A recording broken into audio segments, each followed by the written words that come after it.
So, good morning, good afternoon rather. As a medical student, this is my first time to a conference and to Malaysia. And keep in mind, throughout this research, that this is my dream for the Philippines. Now, let me share a story today.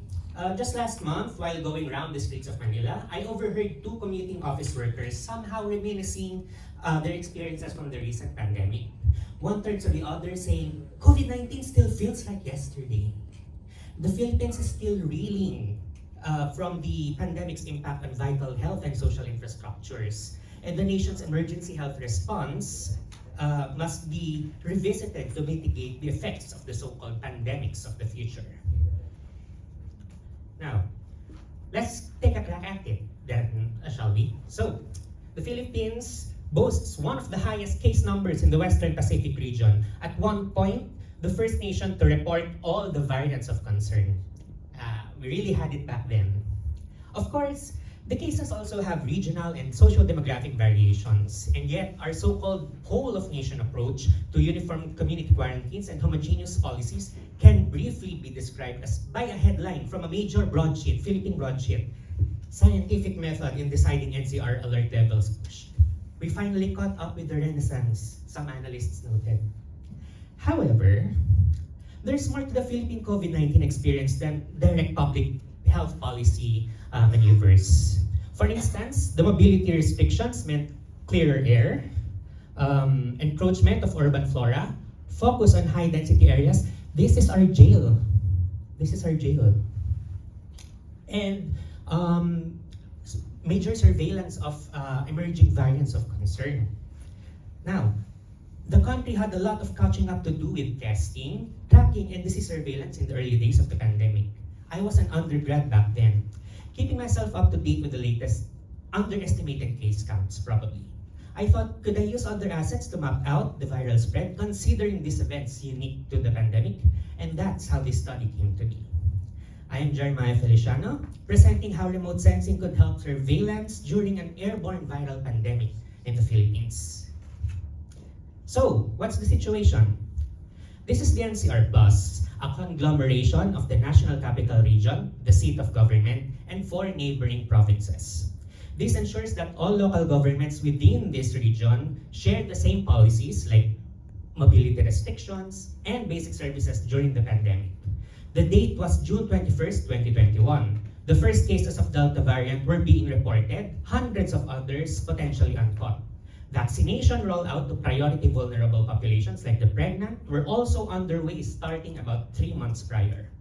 The severity of mobility restrictions changed with each outbreak and surge, and with it, the economic life of each locality.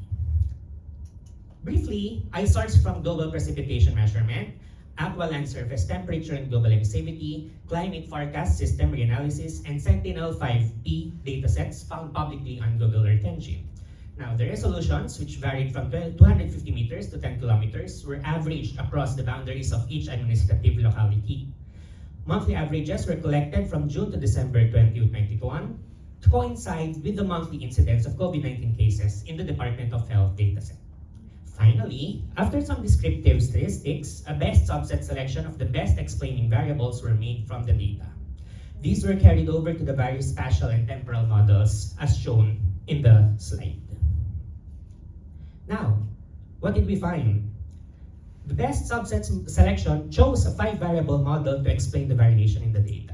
Sure, the supposed explanatory power do tend to increase with more variables.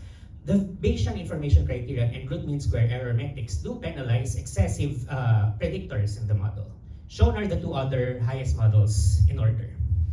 Interestingly, among the 1-variable models, nitric oxide concentration had the best explanatory power, which we'll explore in a bit. Before we take off, so to speak, let's do some last-minute checks too. As with the other studies, we check for normality, collinearity, heteroscedasticity, and temporal autocorrelation of the residuals as an overall estimate and across time slices. Since we had some non-normality, we natural log transformed the data to have weakened the tails of the distributions. While GWR models have some difficulty with multicollinearity, we found that most of our predictors have VIF less than the 10 threshold. Sure, controversial, since some studies do 5 or even 3. In our case, we found 10 as the most liberal and permissive. We also found opportunities to use other models with the discovery of heteroscedasticity and temporal autocorrelations. Thus, we have some basis to do further analysis. So, the ordinary least squares model had 38.83% explanatory power with these included variables. Now, what do we know about these factors in the Philippine context? Firstly, nitric oxide, being a good approximate of transport sector activities, have been observed in other studies around the world during the lockdown period.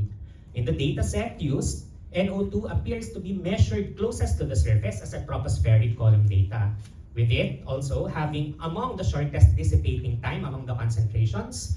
We kind of expected this result. Further studies, however, should include real-time traffic data as ground truth points for this parameter, as it could simply be conflated with emissions from other sectors in urban areas. Unfortunately, again, the Philippines has no publicly available traffic data. In contrast, we found sulfur dioxide to be elevated in localities with big energy generating and manufacturing industries, like in the Cavite province later. Of course, its operations are also affected by the shifting mobility restrictions, thus contextualizing the absence of manpower and then the weak correlation. Meanwhile, day temperature is a point of conflict in the literature, with some studies linking lower temperature to higher infectivity and others doing the opposite. In our case, we hypothesized that the extent of day temperature likely affects the incentivization of people to go outside, especially during the loosening of restrictions from October to early December, up to a certain extent. Ask me why later. Lastly, rainfall weakly associates with COVID-19 cases, likely as a result of transitioning from warm to wet climate. While the storms have been sufficiently spaced apart per month, their severity is such that the monthly precipitation remained roughly similar and evened out. For brevity, let me qualify that there exists spatial non-stationarity, alright? Now, we have to use other models. Let's start off with temporally weighted regression with an increased explanatory power of 59.83%. So that's 1/2, almost, or beyond. There's a trend that appears to change from month to month, especially among the peripheral localities. These ones. It changes per month. However, the only standout area is the National Capital Region, the center, the very intense colored ones, as is expected since it has the highest number of cases and population in general. Next slide. Another trend is observed here in geographically weighted regression, conferring 67% explanatory power to the observations. The distribution of cases are more static through time than in space, as can be seen by the wider evening out of the colors across neighboring localities. They're almost matching each other. The combined estimate from our predictors also appear to have tapered off the observed effect of those with extremely low and extremely high cases. Lastly, the geographically and temporally weighted regression seem to provide the highest explanatory power, up to 72.8%. Being the supposed best of both worlds, the distribution of localities show more homogeneous evening out of colors, but there are also some mild changes through time, as observed especially in the peripheral localities. In all three models, the NCR still has the highest concentration of cases among the provinces and localities. However, there seem to be some mild decreases in incidence from July to September. Now, what have we learned?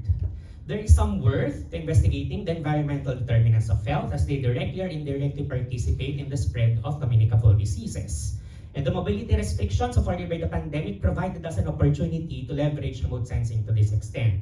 Furthermore, while inherently descriptive in nature, the GTWR model observed in the data has 72.83% explanatory power, which could be improved by several recommendations. 1, ground truth points, as mentioned earlier. 2, incorporation of social determinants of health data, which we lack. 3, better health registry, which we also lack. And lastly, more robust predictive models. As you can see, the GWR and GTWR models are mainly descriptive in nature, and hence we have to have predictive models. Now, these are my references, and I'd like to acknowledge my advisors, Dr. Glenn L. Shasu and Dr. Erlidia F. Llamas-Clark, for helping me in this research.